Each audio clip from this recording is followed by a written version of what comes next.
स्वार्थी यानी कि स्वयं का अर्थ। जो इंसान स्वयं का अर्थ जानना चाहता है, जो खुद को समझना चाहता है, क्या वो इंसान आपकी नजर में गलत है? हम जब भी किसी को स्वार्थी कहते हैं तो उसका मतलब तो यही होता है कि वो आदमी स्वयं का अर्थ समझना चाहता है। तो फिर वो गलत कैसे हुआ? स्वार्थी शब्द दुनिया की नजर में, समाज की नजर में एक अलग ही नजरिए से समझा जाता है।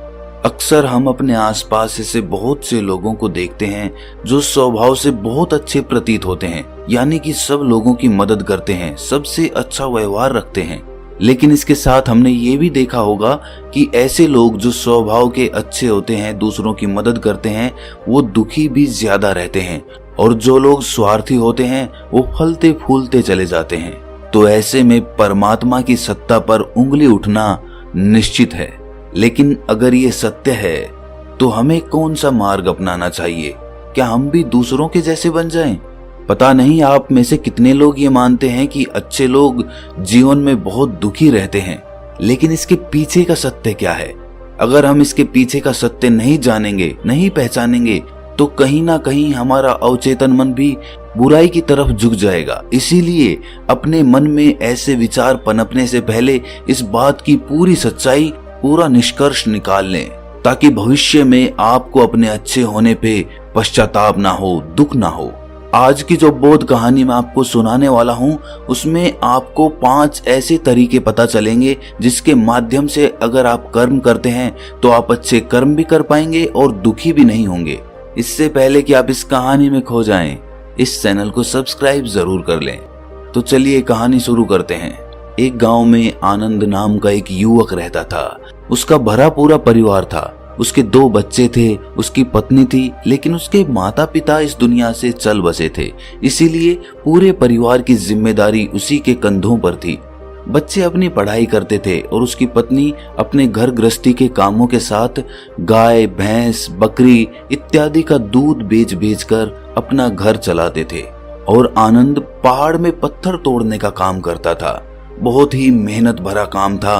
पूरे दिन काम करता तो रात को थक कर घर पर वापस लौटता।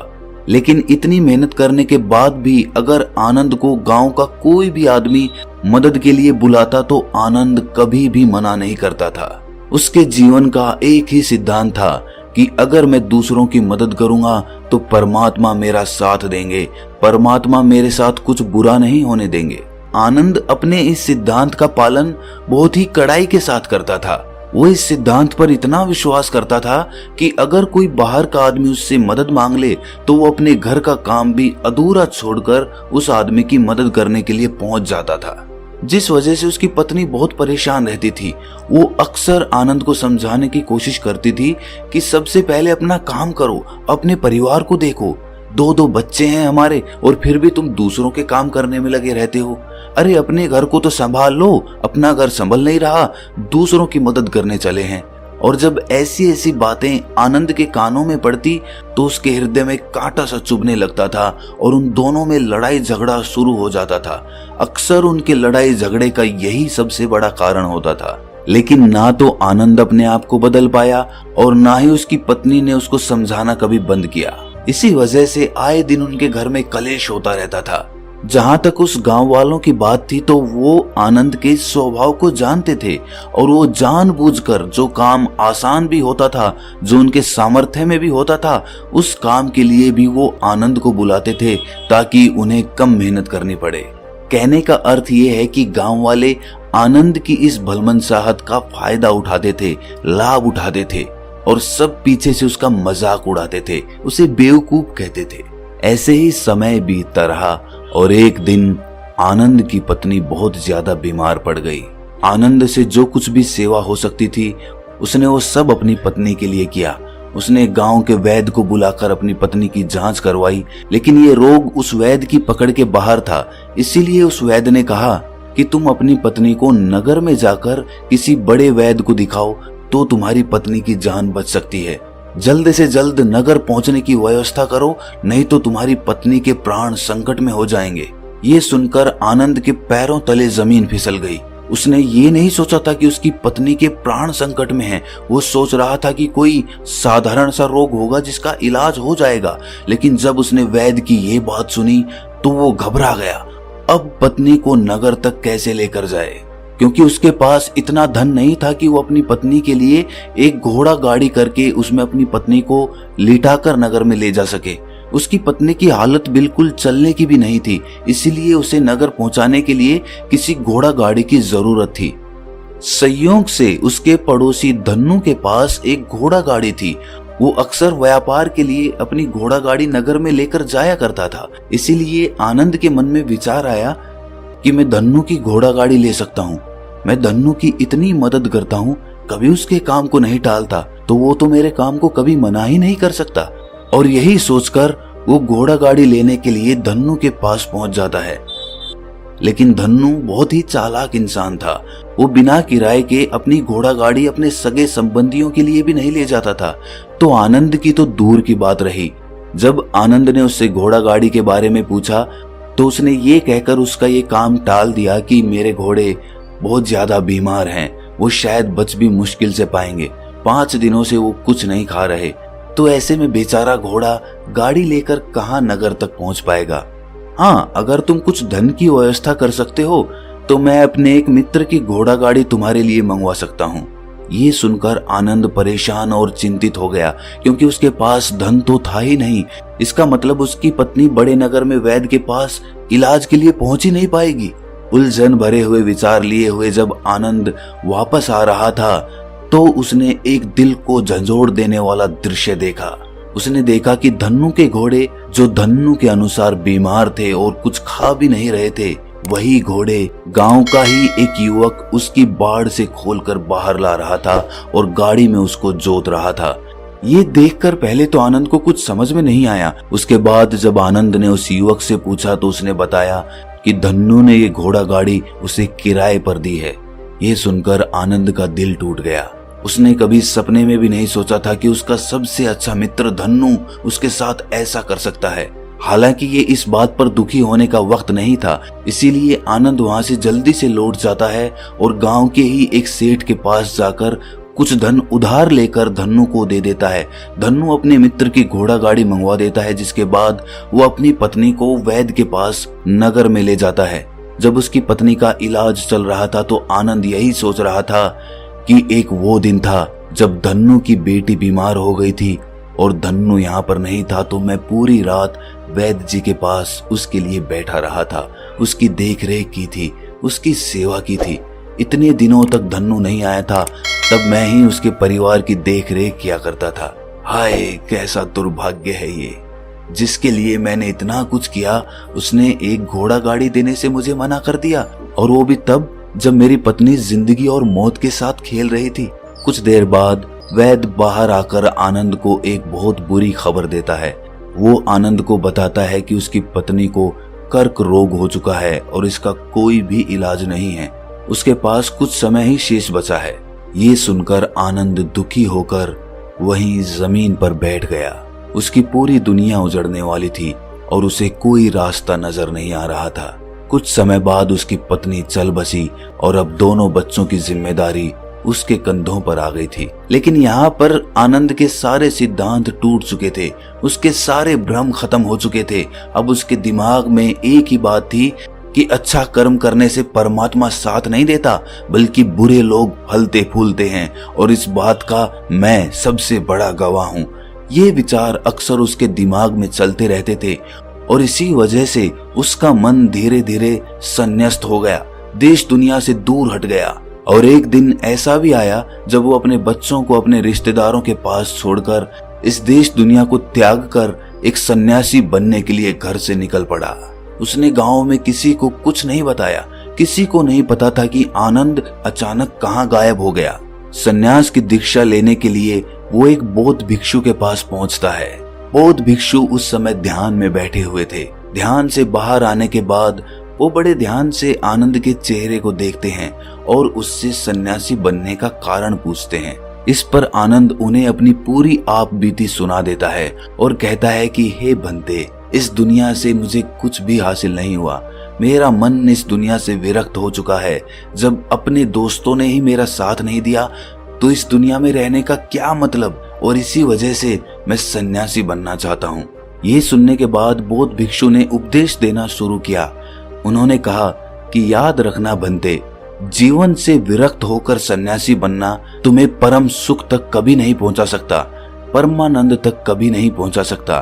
तुम दुनिया से अपने मन पर एक बोझ लेकर विरक्त हुए हो। तुम दुनिया से परमात्मा की खोज करने के लिए विरक्त नहीं हुए हो। इस भ्रम में कभी मत रहना। तुम संसार से विरक्त हुए हो क्योंकि संसार ने तुम्हें धोखा दिया, ऐसा तुम्हें लगता है। इसीलिए तुम परमात्मा पे कभी विश्वास नहीं कर पाओगे और ना ही उन पे अपनी पूर्ण आस्था बना पाओगे। इसीलिए सन्यासी होने का भी तुम पूरा लाभ कभी नहीं उठा पाओगे। सन्यासी होने का लाभ तब मिलता है जब हमारी प्रभु में, परमेश्वर में, परमात्मा में पूर्ण आस्था बन जाती है। मैं तुमसे पूछता हूँ, क्या तुम्हारी आस्था परमात्मा में है? ये सुनकर आनंद कहता है कि हे बंते, मैं तो दुनिया देख कर आया हूँ कि जो बुरे कर्म करता है वो फलता फूलता है, और जो अच्छा काम करता है उसे प्रभु कुछ भी नहीं देता, परमात्मा उसे दुख ही दुख देता है। इसीलिए मैं परमात्मा पे अपनी पूर्ण आस्था कैसे बना सकता हूँ? ये सुनकर उस बौद्ध भिक्षु ने कहा कि यही तो मैं तुम्हें समझाना चाहता हूँ कि तुम पूरी ऊर्जा अपनी सन्यासी जीवन में लगाओ और उसके बाद भी तुम्हें फल प्राप्त ना हो तो तुम्हें कैसा लगेगा। इसीलिए किसी की भी मदद करने के मैं 5 सिद्धांत तुम्हें बताता हूँ। ये 5 सिद्धांत समझकर संसार में वापस लौट जाओ और संसार में एक ग्रस्त जीवन जियो। उसके बाद ही सन्यासी जीवन का उदय होता है, जब हम अपने ग्रस्त जीवन को पूर्ण रूप से समझ लेते हैं और अपनी जिम्मेदारियों का निर्वाह कर देते हैं। ये कहकर बौद्ध भिक्षु ने कहना शुरू किया कि जब भी तुम किसी की सहायता करते हो, किसी की मदद करते हो, तो उसमें सबसे पहली बात, सबसे पहला सिद्धांत जो ध्यान में रखने का होता है वो होता है कि किसी की मदद करते वक्त, किसी की सहायता करते वक्त कभी भी उससे उम्मीद मत रखना। ये मत सोचना कि आज मैंने इसकी सहायता कर दी, मदद कर दी, तो कल बदले में ये भी मेरी सहायता करेगा, मेरी मदद करेगा। अगर तुम ऐसा सोचोगे तो तुम्हें जीवन में दुखों का सामना करना ही पड़ेगा, क्योंकि एक नहीं तो दूसरा, या दूसरा नहीं तो तीसरा, कोई ना कोई तुम्हारी उम्मीद जरूर तोड़ेगा। और वास्तविकता में वो मदद या वो सहायता नहीं होती है, वो हमारे लालच का ही एक रूप होता है। हम उसकी सहायता या मदद निर्भाव तरीके से नहीं कर रहे हैं। हमारे मन में लालच का भाव है, हमारे मन में बदले का भाव है। हम ये सोचकर मदद करते हैं कि इसकी मदद कर देता हूँ तो कल ये मेरे भी मदद करेगा, और यही लालच हमें अक्सर उन लोगों की मदद करने पर विवश करता है जो किसी ना किसी रूप में धनवान होते हैं, क्योंकि हमें लगता है कि कल ये आदमी धन के द्वारा मेरी मदद कर सकता है। और इसीलिए जिस इंसान को वास्तविकता में मदद की आवश्यकता है, हो सकता है वो गरीब हो, लेकिन हमारा मन अपने लालच के वशीभूत होकर उसकी मदद कभी नहीं करेगा। इसीलिए किसी की मदद और किसी की सहायता करने के अपने विचार को विस्तार दो। केवल एक प्रकार के वर्ग के लिए अपनी सहायता या अपनी मदद पेश मत करना, उस सब के लिए समान होनी चाहिए। जरा सोचो, एक तरफ तुम्हारा मित्र हो जिसके पास धन है, संपदा है, और दूसरी तरफ कोई गरीब औरत हो जो भूखी बैठी हुई है। तुम्हारा दोस्त तुमसे कहता है कि यार आज तो खाने के लिए अच्छे अच्छे पकवान मंगवा लो बाजार से, और दूसरी तरफ वो औरत तुमसे 2 सूखी रोटी मांग रही है, तो तुम किसकी मदद करोगे? कौन मदद का हकदार सबसे पहले है? सबसे पहले हमारा कर्तव्य बनता है कि उस औरत की भूख मिटाएं। लेकिन अक्सर इंसान ऐसे नहीं सोचता। वो अपने दोस्त को तो खिला देगा, उसको तो बाजार से बहुत महंगी वस्तु मंगा के दे देगा, लेकिन किसी गरीब को उसकी भूख मिटाने के लिए पैसा या धन नहीं देगा। दूसरी बात जो ख्याल में रखने की है वो ये कि सहायता करते वक्त हमारा लालच कभी भी उसके साथ नहीं जुड़ना चाहिए। अक्सर हम जब किसी की मदद करते हैं तो हमारा लालच और हमारा स्वार्थ ही उसके साथ जुड़ा होता है, और हम अपनी भविष्य की योजना तैयार करके उस आदमी की मदद करते हैं। हम ये सोचते हैं कि अगर मैं इसका ये काम करूंगा तो भविष्य में ये आदमी मेरा वो काम पूरा कर देगा, और वो सहायता, वो मदद बिल्कुल भी परमात्मा के द्वार को नहीं खटखटाती, क्योंकि वो लालच है। जाहिर है आप अपने आप को धोखा देने के लिए अपने लालच को एक सहायता, एक मदद का रूप दे रहे हैं। तीसरी बात जो ख्याल रखने की है वो ये कि अपने सामर्थ्य के हिसाब से दूसरे की मदद करो। कभी भी एक ग्रस्त आदमी को किसी की इतनी सहायता नहीं करनी चाहिए जिससे कि उसका परिवार और उसके बच्चे कष्ट में जीवन बिताएं। सबसे पहला फर्ज हमारा होता है अपने परिवार को सुखी रखना, उनकी जरूरतें पूरी करना और उसके बाद दूसरों की मदद करना आता है। लेकिन कुछ लोग दूसरों की मदद पहले करते हैं और अपने परिवार को तवज्जो कम देते हैं, जिससे कि परिवार में लड़ाई झगड़े आए दिन पनपते रहते हैं और ये सब हम समाज में देखते रहते हैं अपने आसपास। अगली बात जो ख्याल में रखने की होती है वो ये कि अपना कर्म, अपनी जिम्मेदारियां पहले निभानी होती हैं। हम अपना कर्म, अपना काम छोड़कर पहले दूसरों की मदद करने के लिए चले जाते हैं और जब दूसरा बदले में हमारी मदद नहीं करता तो हमारा दिल दुखी हो जाता है। हम सोचते हैं कि मैंने तो अपना काम छोड़कर उस आदमी की मदद की थी और वो आदमी मेरी मदद ही नहीं कर रहा है। इसीलिए अपना कर्म सर्वोपरि, अपना कर्म सबसे ऊपर, क्योंकि वही काम करने के लिए इस दुनिया में हमारा जन्म हुआ है। और सबसे आखिर में जो बात समझने की है वो ये कि परमात्मा की मर्जी से ही सब कुछ होता है। हमारा कर्तव्य है अपने कर्म को करते जाना।